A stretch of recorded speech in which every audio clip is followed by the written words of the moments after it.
but I am going to introduce our first speaker, who to many will no introduction, but I'm going to do it anyway. And for this purpose of this role today as chair, I did read things that I hadn't read before about the speakers. And it was very interesting. Because Micheline Mason, who is the co-author of Disability Equality in the Classroom, and one of the co-founders of the Alliance for Inclusive Education, or more affectionately known as ALLFIE. In reading the biography, Micheline, in her early years, was rather retiring and had very little to say, or perhaps the opportunity. I think that is a really good indication of how things can change. Because Micheline has been hugely influential in setting and creating the conversations that we're having. And has done that in a way that has challenged as well as engaged. She is an author, she is a poet, she is an activist, and she's also a parent and recognises the struggles that one has to engage in, not by choice, but by necessity, to ensure that family members are a part of this thing we call education. So, they said we couldn't do it, is the title of Micheline's speech, or presentation. So, I really want people to hear what it is they said we couldn't do, and just how she's done it. Okay, Micheline, over to you. Thank you. Thank you very much, Joe. Right. Can everybody hear me? Yes. Right. Well, it's so fantastic to have found an excuse to get everybody together. I still feel it's so important that we make physical contact with each other. Because it's only the strength that we gain from each other that keeps us fighting this fight, and know it's worth it. So I'm going to say a little bit about the history of this book, really, and what it led to. First of all, I think it's the celebration of the contribution disabled people have made to this struggle for inclusive education. That's not to say other people's contribution isn't vitally important. But I remember for many years I had a poster on my wall that said, if liberation is not achieved by the people themselves, it's not liberation at all. And I think there was something fundamentally important about that. You can't make us free from the outside. It's something that we need to be empowered to do for ourselves.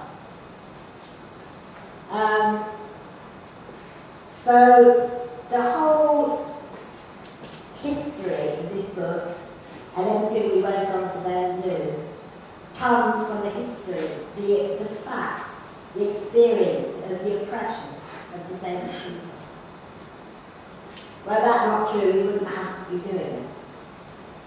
And when I started to think about it, what I could say about it, I remembered my own life.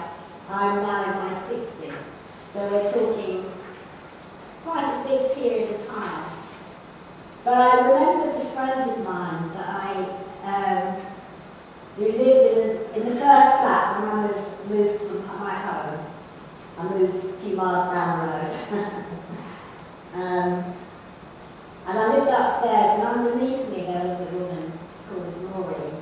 She was older than me, so she'd grown up as a disabled child during the war. And for some reason, she came into my mind.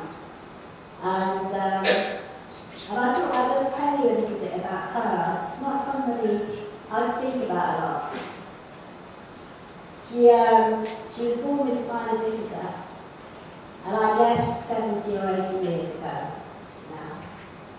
In those days, people were terrified of disability.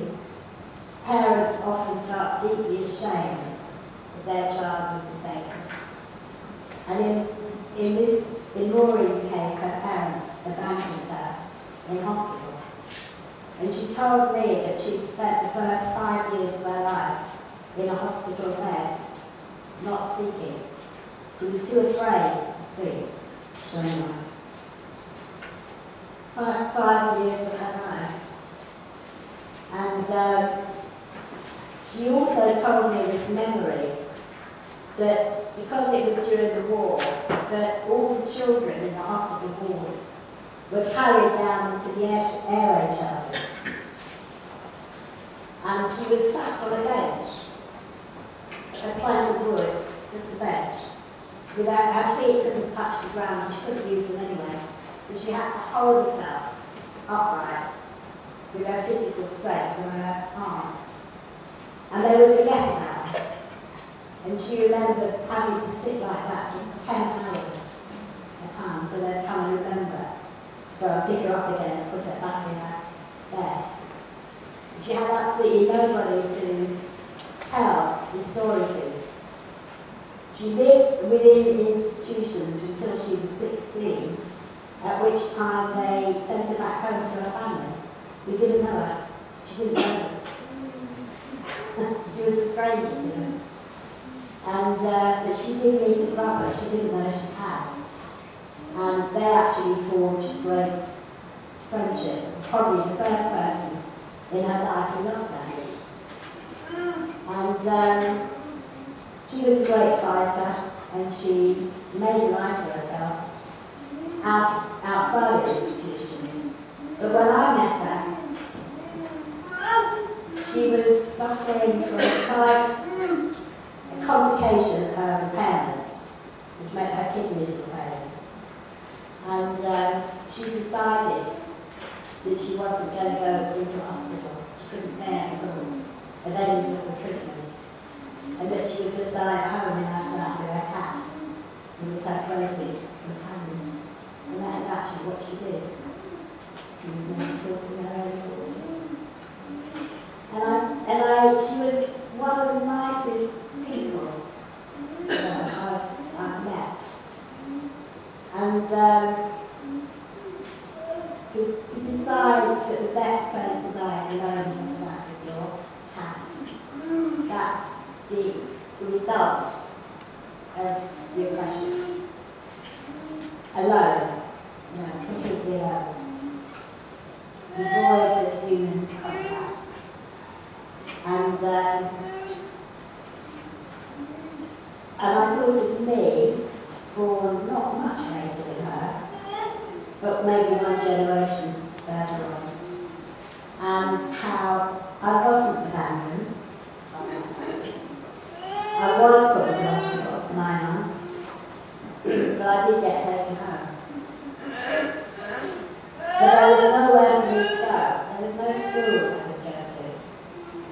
There was no future. My parents were told I would stay with them forever. That was the best thing I could ever hope for, would be to work at home, doing something I enjoyed. I would never have friends, I would never get married, I would never drive, I would never work, I would never leave home. And that was the vision of the future that they were given, if I survived at all. And they were told it was a shame that I was so clever. Because what was the point, you were completely wasted. The better I didn't know was how they put it.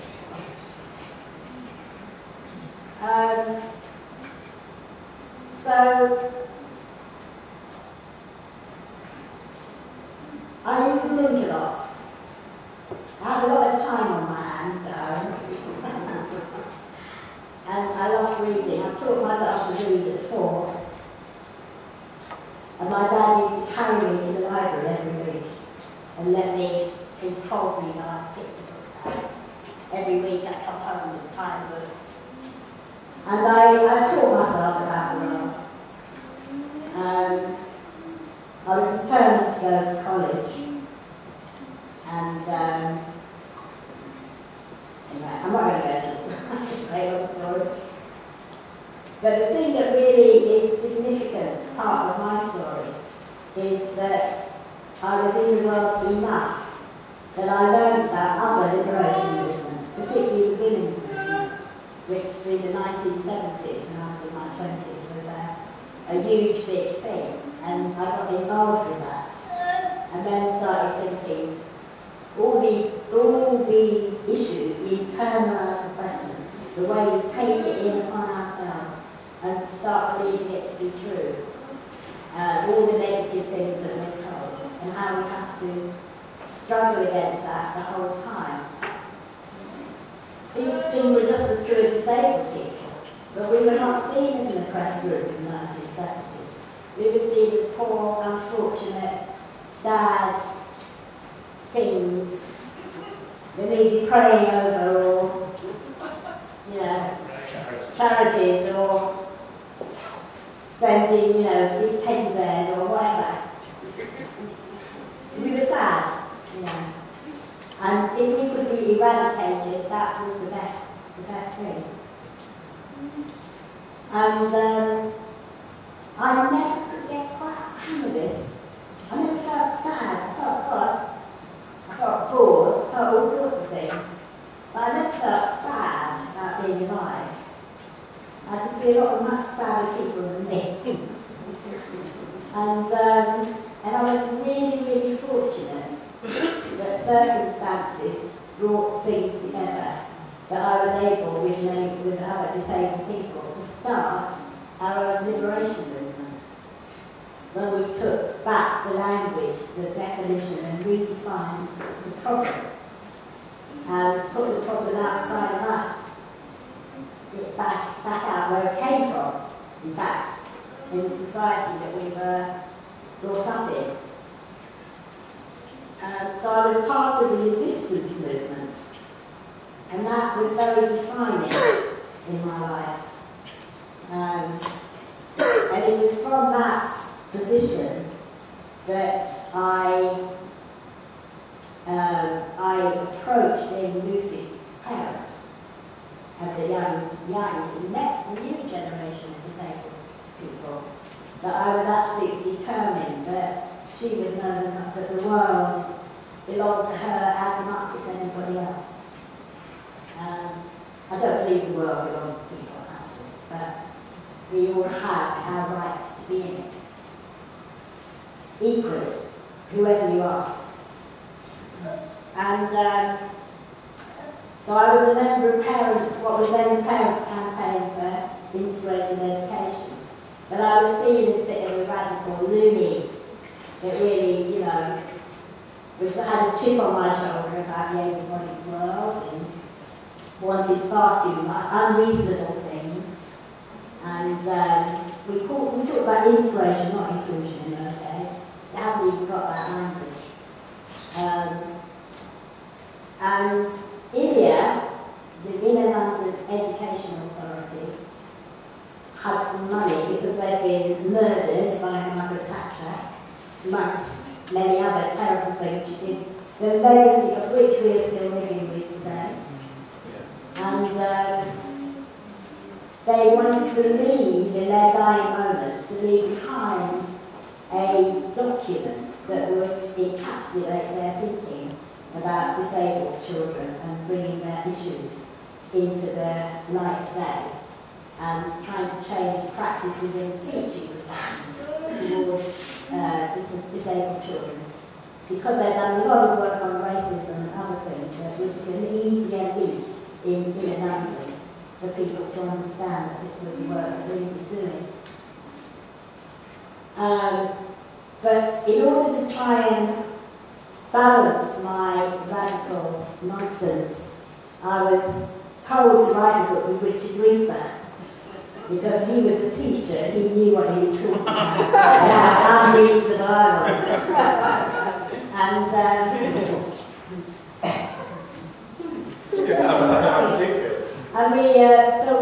Richard sort of dragged himself over to my house one day, and we sat down and we started talking, And we talked, and we talked, and we talked. And I think this talk went on for a week. It went on 3 months. It went on 3 months, yeah. And their plot didn't work because something happened between the two of us. Two very unreasonable people meeting together. Wow, what a lot of problems we have created between us. And we decided that this book that we were going to write, we were going to write it. And I think that's an important thing. We didn't write Disability, Equality and Casting. It's a combination of disabled people's writings. And we went out and found them. There were people I knew through the movement, people who knew other people, people we'd seen writing things that stood out, people who had taken initiatives around certain issues, the importance of sign language, for example.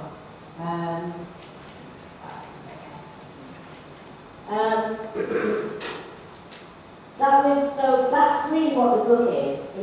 It's lots of people. Some of them probably here today, and certainly some coming to mind to the concept who contributed. It was the first time we as disabled people had ever had an opportunity to say what we thought. Our experience of education and what we thought needed to happen. People hadn't really asked us, and we decided to tell them anyway. And that really is what's changed everything.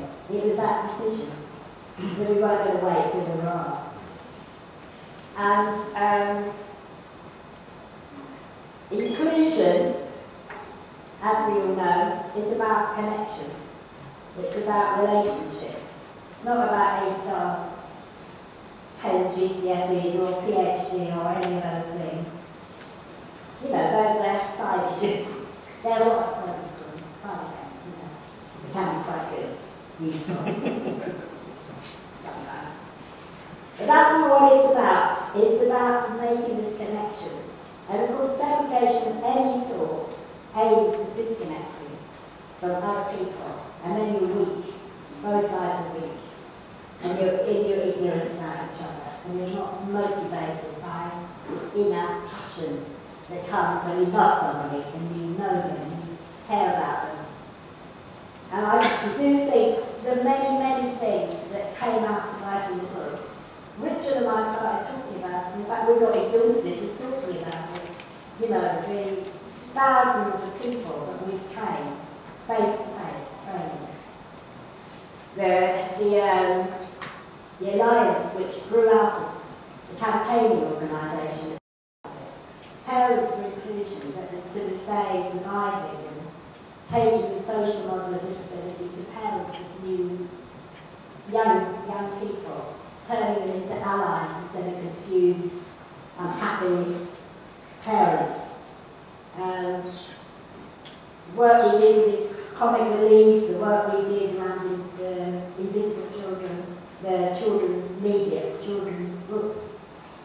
And Richard taking the work internationally, and sometimes with my daughter on his own. And that's not to say what other people have done, that's just what we've been connected with. And it's all come about through this face-to-face contact. You know, that says, oh, you're a person, you're just like me, you're funny, I like you, I can talk to you, you know, you're not a scary thing after all. You're not so different after all. In fact, you're hardly different at all. And that's the essence of what we absolutely have to continue to do, is to keep meeting, connecting with each other. I think this struggle is going to go on for the rest of our lives. We might as well learn to enjoy it. And I think we can give up the misery and the victim. This is so hard. Forget it. It's a very privileged life to change the world, to get together and change the world. It's much better than wasting your time, doing all the distracting things that lots of people end up doing in their life. We can enjoy each other and enjoy the struggle because it's going to be our lives. It has been celebrated.